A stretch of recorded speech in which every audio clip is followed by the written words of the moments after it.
When building a game, it's common to have enemies that share behavior, walking to and fro, turning about when hitting an edge or a wall, or lunging when the player is near. Composing these simple behaviors creates more complex enemy types, but how can we do that exactly? Well, one simple method is behavior flags, and they're easier to implement than you might assume. To start, we want our enemies to have a set of individual behaviors. For example, walking, flipping at the edge, flipping at a wall, or lunging. Then in the entity update code, we check these flags, and then we run code to perform the behavior. Here's an example of that on the screen.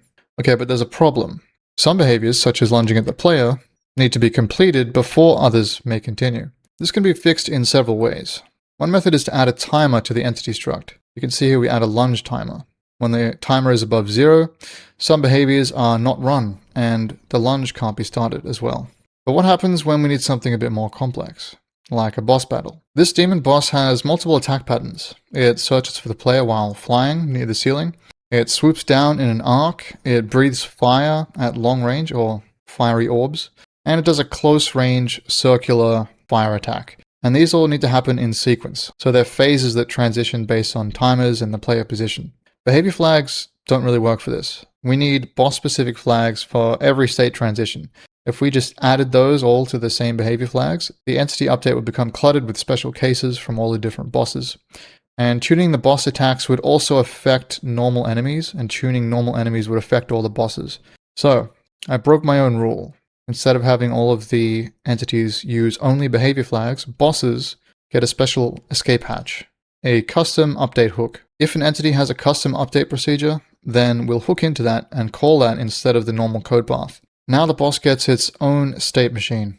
Here is the actual code. It has states: searching, long-range breath, short-range breath, hovering, retreating, swooping, and each state has its own logic. So searching makes it patrol the ceiling. We can see down here, the state machine. Long-range breath shoots fireballs on a cooldown. Swooping calculates an arc towards the player with lift for a nice little curve. And short-range breath triggers a circular damage area. And then there's also retreating as well. All of this lives in the boss's custom update procedure. No behavior flags, just bespoke logic for exactly what this boss needs. Now here's what's important. The boss is still an entity. Yeah, it has some custom physics, but it uses the physics procedures that already exist. And it calls directly into entity animate like every other entity does. So anything that works for an entity can also work for the boss. However, it controls its own behavior completely. So let's have a look at what this boss can do. Here he is flying around, shooting his orbs, swooping, doing his breath, and I can hit him a couple of times. And he'll sort of do the same thing. So it's designed to be pretty easy, but predictable, but harsh. So if you get hit by that breath attack, it's probably going to kill you at this stage. The consistency is important, but knowing when to break the rules of your own architecture, that is the real unlock here.